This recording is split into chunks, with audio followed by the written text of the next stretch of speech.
Hello guys and welcome back to my channel. അപ്പോൾ ഞാനിപ്പോൾ പോയിക്കൊണ്ടിരിക്കുന്നത് നമ്മുടെ ആറ്റുകാൽ അമ്പലത്തിലാണ്. അപ്പോൾ കുറേ നാൾക്ക് ശേഷമാണ് ഞാൻ അങ്ങോട്ട് പോകുന്നത്. അപ്പോൾ നിങ്ങൾ ഈ പോയിക്കൊണ്ടിരിക്കുന്ന വഴിയാണ് കാണുന്നത്. പിന്നെ ആദ്യമായിട്ടാണ് എൻ്റെ ചാനൽ കാണുന്നതെങ്കിൽ സബ്സ്ക്രൈബ് ചെയ്യാനും ലൈക്ക് ചെയ്യാനും മറക്കണ്ട കേട്ടോ. അപ്പോൾ നമ്മൾ ഇപ്പോൾ ആറ്റുകാൽ അമ്പലത്തിൽ എത്തിയിട്ടുണ്ട്. അമ്പലത്തിലേക്കൊക്കെ പോകുമ്പോൾ നമുക്കൊരു നല്ല പ്ലസൻറ്റ് ഫീലിംഗ് ആണ്. ഭയങ്കര പോസിറ്റീവായിട്ടുള്ളൊരു സന്തോഷമുള്ളൊരു ഫീലിംഗ് ആണ്. എനിക്ക് അത്ര നന്നായിട്ടൊന്നും വീഡിയോ എടുക്കാൻ പറ്റിയിട്ടുണ്ടായിരുന്നില്ല. കാരണം ഭയങ്കര തിരക്കായിരുന്നു. ഉത്സവം അടുക്കാറായതുകൊണ്ട് തന്നെ ഭയങ്കര തിരക്കായിരുന്നു. അതുകൊണ്ടാണ് ഇങ്ങനെയൊക്കെ എടുക്കുന്നത്. എന്നാൽ മാത്രമല്ല ഫോണിൽ അത്ര ക്ലാരിറ്റി ഇല്ല. പിന്നെ അകത്ത് കയറിയതൊന്നും എനിക്ക് എടുക്കാൻ പറ്റിയിട്ടുണ്ടായിരുന്നില്ല.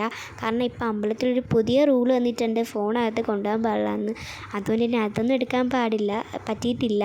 അപ്പം ഇന്നത്തെ വീഡിയോ അത്രയേ ഉള്ളൂ. എനിക്ക് ഇത്രയൊക്കെ എടുക്കാൻ പറ്റുള്ളൂ. അപ്പം ഞാനിപ്പോൾ ഞാനൊരു പോസ് കാണിക്കും. അപ്പോൾ ഇന്നത്തെ വീഡിയോ ഇത്രയേ ഉള്ളൂ. ബൈ.